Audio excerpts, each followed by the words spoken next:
Take দুনিয়ার সপ্তাহান্তিক update নিয়ে take দুনিয়ায় যা যা এক্সাইটিং সব ঘটনা ঘটেছে সেগুলো নিয়ে আনন্দবাজার.com-এ আপনাদের সামনে হাজির হয়ে গেলাম আমি অভ্র। আপনারা দেখছেন সপ্তাহান্তিক টেক নিউজ এবং আজকে বেশ কিছু ইন্টারেস্টিং খবর আছে, সেগুলো দেখার জন্য আর দেরি করে লাভ নেই। লাইক প্রেস করে চলুন আমাদের সাথে একসাথে ভিডিওতে ঝাঁপিয়ে পড়বেন। প্রথমেই বলি যে অ্যাপেল কোম্পানিকে আমরা এককালে চিনতাম ওভার প্রাইস প্রোডাক্টের জন্য, সেই অ্যাপেল কোম্পানি বদলে গেছে 2026 সালে। তারা এখন ভ্যালু ফর মানি জিনিসপত্র দিচ্ছে।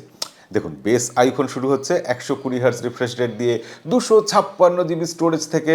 মানে আইফোনও এখন যেন মানুষের নাগালের মধ্যে সব কিছু দেওয়ার চেষ্টা করছে। ওদিকে অ্যাপেলের যে ম্যাকবুক ছিল, এবার অ্যাপেল একটা ম্যাকবুক লঞ্চ করেছে, ম্যাকবুক নিও, যেটা 59,999 টাকায় পাওয়া যায় যদি আপনি স্টুডেন্ট ডিসকাউন্ট নেন, না হলে ওই 70,000 টাকার নিচেই পাওয়া যাচ্ছে। বলা হচ্ছে যে এই ম্যাকবুকটাতে এত সব কিছু ফিচার আছে, এত বড় ডিসপ্লে আছে, অ্যাপেলের লোগো আছে অবভিয়াসলি, এবং সেগুলো দিয়ে এটা সস্তা উইন্ডোজ ল্যাপটপের মার্কেটটাই খেয়ে ফেলবে। তবে এই বিষয়ে যতটা হাইপ তৈরি হচ্ছে ব্যাপারটা ওরকমও নয়, ম্যাকবুক নিয়েও অতটাও আকর্ষণীয় নয়। সেই ব্যাপারে আমরা কখনো বিস্তারিত ভিডিও বানাবো, শর্টস ভিডিও নিয়ে আসবো, সেটা দেখার জন্য আমাদের অবশ্যই সাবস্ক্রাইব করে রাখবেন। কিন্তু হ্যাঁ, অ্যাপেল এটা করে দেখিয়েছে, উইন্ডোজের বিকল্প এনে দেখিয়েছে এবং সস্তায় বাজেট সেগমেন্টে এনে দেখিয়েছে। এরপর বলবো ম্যাকবুক এয়ার 512 জিবি দিয়ে পাওয়া যাচ্ছে, 16 জিবি র্যাম দিয়ে স্টার্ট হচ্ছে এবং সেটাও মোটামুটি বাজেট ক্যাটাগরিতেই আসছে। অ্যাপেলের যে ক্রিয়েটার স্টুডিও, সেটা 399 টাকা প্রতি মাসে দিলে সাবস্ক্রিপশন পেয়ে যাবেন আপনি। অ্যাপেলের কি হলো? এবার অ্যাপেল যে রিসেন্টলি আইফোন 17E ফোনটা লঞ্চ করেছে, সেই ফোনে কিছু ত্রুটি বিচ্যুতি আছে, দেখে মনে হবে অনেক জায়গায় কস্ট কাটলমেন্ট আছে, কিন্তু আলটিমেটলি এটা আইফোন এবং 65,000 টাকার নতুন রিফ্রেশড আইফোন। অবশ্যই সেই ফোনটাও আশা করা যায় বিক্রি হবে এবং সেই ফোনের ব্যাপারে বিস্তারিত দেখা যাক, আমরা নিশ্চয়ই নিয়ে আসবো। এবার বলবো মোটোরোলার কথা। মোটো এজ 70 ফিউশন, এই ফোনটা 26-27 টাকা দামে লঞ্চ হয়ে গেছে, বেস ভেরিয়েন্ট, এবং সেই দামে কাগজে কলমে আপনি যদি স্পেসিফিকেশনস দেখেন, ফোনটার স্পেসিফিকেশনস কিন্তু সত্যিই ভালো মনে হচ্ছে।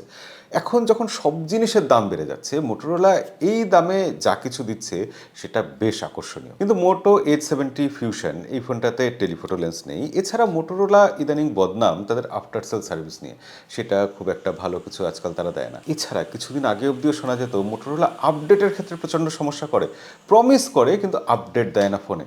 তো সেই সব জায়গায় মোটোরোলা কোথাও গিয়ে তো একটু হলেও ব্যাকল্যাশ পাচ্ছে এবং পিছিয়ে থাকছে।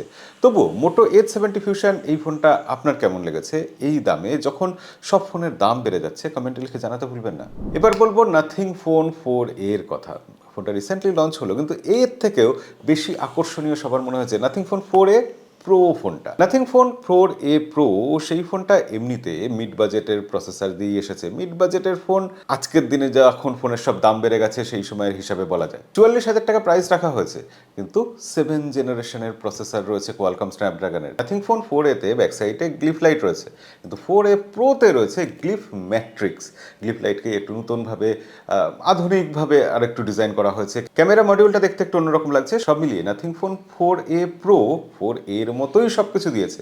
তবে হ্যাঁ, সামান্য চেঞ্জ আছে। কোয়ালকম স্ন্যাপড্রাগন 7S Gen 4 এর বদলে 7 Gen 4 প্রসেসর দিয়েছে। তবে তারপর ডিজাইন ভালো হওয়া সত্ত্বেও সেই ফোনটা কতটা বিক্রি হবে সন্দেহ আছে, কারণ নাথিং ফোন 3 ফোনটা দেখতে খুবই খারাপ ছিল, কিন্তু পাশাপাশি যদি বিচার করি আমরা, তাহলে নাথিং ফোন 4A প্রো এর থেকে নাথিং ফোন 3 যখন 50,000 টাকায় পাওয়া যায় ডিসকাউন্ট দিয়ে, অফার দিয়ে, 40,000-এও পাওয়া যেত, সেই গল্প ছেড়ে দিচ্ছি, কিন্তু 50,000-এও যদি পাওয়া যায় সেটা বেটার ভ্যালু ফর মানি আমাদেরকে দেবে। এবার আপনি কোনটা পছন্দ করবেন? নাথিং ফোন 4A যেটা তুলনামূলক কম দামে পাওয়া যাবে, নাথিং ফোন 4A প্রো যেটা দেখতে আরও বেশি ভালো, সব থেকে ভালো নাথিংয়ের ফোন, অথবা নাথিং ফোন 3 যেটা সব থেকে ভ্যালু ফর মানি এবং বেটার স্পেসিফিকেশন দিচ্ছে আমাদের? কোনটা পছন্দ করবেন? কমেন্টে লিখে জানাতে ভুলবেন না। এবার 16 বছরের নিচে যাদের বয়স তাদের জন্য নতুন আইন এসে গেছে। হ্যাঁ, কর্ণাটকের সরকার 16 বছরের নিচে যাদের বয়স তাদের জন্য সোশ্যাল মিডিয়া পুরোপুরি ব্যান করে দিয়েছে, যেরকম বিভিন্ন দেশেও হয়েছে এর আগে। এবার ইন্ডিয়ার একটা স্টেটে জিনিসটা স্টার্ট হলো, এবার আমাদের দেশের অন্যান্য স্টেটে, ওয়েস্ট বেঙ্গল, দিল্লি বা অন্যান্য যেসব জায়গা আছে সেখানেও সরকার কি এই রুল ফলো করবে? সোশ্যাল মিডিয়া কি কম বয়সীদের জন্য পুরোপুরি ব্যান করে দেওয়া হবে? এবং যদি সেটা করা হয়, সেই জিনিসটা ইমপ্লিমেন্ট কিভাবে করা হবে?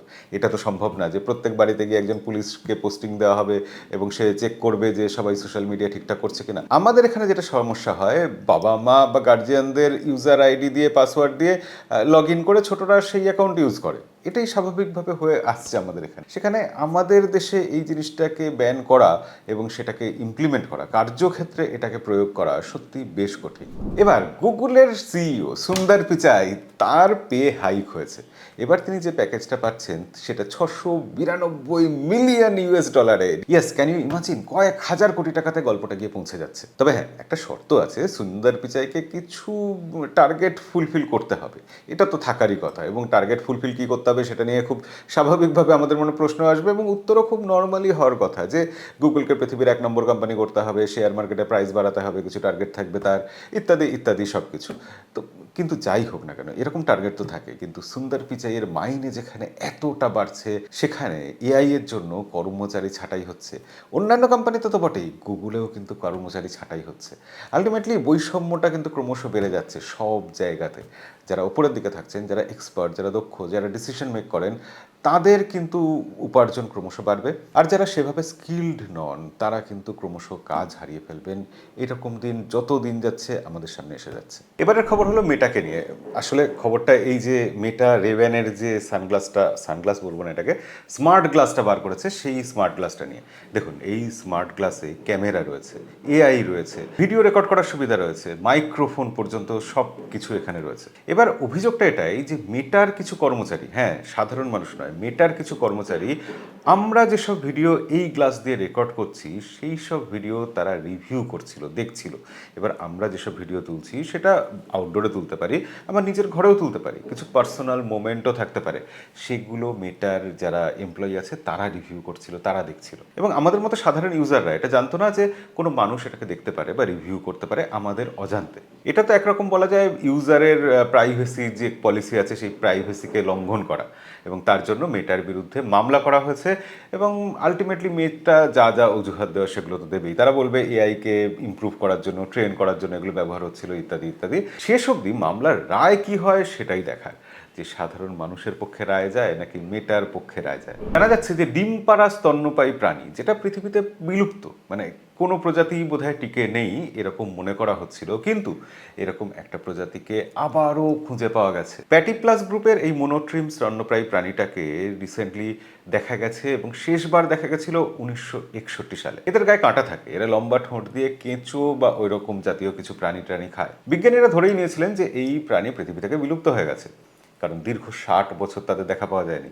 অবশেষে পাপুয়া নিউগিনিতে কিছু ক্যামেরাতে এরকম প্রাণীর কিছু ছবি রেকর্ড করা সম্ভব হয়েছে, এবং তখন বিজ্ঞানীরা নিশ্চিত হয়েছেন যে না, এই প্রাণী পৃথিবী থেকে বিলুপ্ত হয়ে যায়নি, এবং এগুলোকে সংরক্ষণ করার জন্য আবারও চেষ্টা চলছে, পুরো দমে সব কিছু প্রিপারেশন নেওয়া হচ্ছে। এদিকে আইডিসির নতুন রিপোর্ট থেকে জানা যাচ্ছে আমরা যে TWS ব্যবহার করি সেই TWS এর জনপ্রিয়তা দিনকে দিন কমছে। আপনারা খেয়াল করে দেখুন, স্মার্ট ওয়াচের জনপ্রিয়তা কিন্তু আগের থেকে অনেক কমে গেছে। মানুষ বুঝছে স্মার্ট ওয়াচ যতটা দেখতে ভালো লাগে, যতটা প্রথমে আকর্ষণীয় মনে হয়, ডে টু ডে লাইফে ইউজ করতে গেলে ততটা জিনিসটা ভালো নয় এবং কমফোর্টেবল নয়। এবং স্মার্ট ওয়াচ অ্যাকিউরেট আমাদের মেজারমেন্ট কিছু দেয় না। আর TWS এর ক্ষেত্রেও তার অনেক ড্রব্যাক আছে। অ্যাপেল TWS এর ব্যাপারটাকে ক্রমশ জনপ্রিয় করেছিল, কিন্তু তারপর যখন সস্তা TWS আসা শুরু হলো তখন TWS এর খারাপ দিকগুলো আমরা ফিল করতে থাকলাম। এখন ইন্ডিয়ার মার্কেটে দেখা যাচ্ছে যে TWS এর বিক্রি ইয়ার অন ইয়ার গ্রোথ যেটা, সেটা কমে গেছে, নেগেটিভে আছে, -4%। তবে বোট, রিয়েলমি, বোল্ট এরকম কয়েকটা কোম্পানি কিন্তু তাদের জায়গা ধরে রেখেছে, সামান্য হলেও তাদের বিক্রি বেড়েছে, ইয়ার অন ইয়ার গ্রোথ হয়েছে। কিন্তু বেশিরভাগ কোম্পানির ক্ষেত্রে গল্পটা একই, যে বিক্রি কমে গেছে। আপনার কি মনে হয় ভবিষ্যতে TWS এর মার্কেট থাকবে, নাকি মানুষ ক্রমশ হাই এন্ড হেডফোন যেগুলো হয় সনি বা অ্যাপেলের সেগুলো ইউজ করতে শুরু করবে এবং ওয়্যার্ড ইয়ারফোনে ফিরে আসবে? কি মনে হয় আপনার, কমেন্টে লিখে জানাবেন। আজকের ভিডিও এখানেই শেষ করবো, দেখা হবে পরের ভিডিওতে। আজকের মতো বিদায়।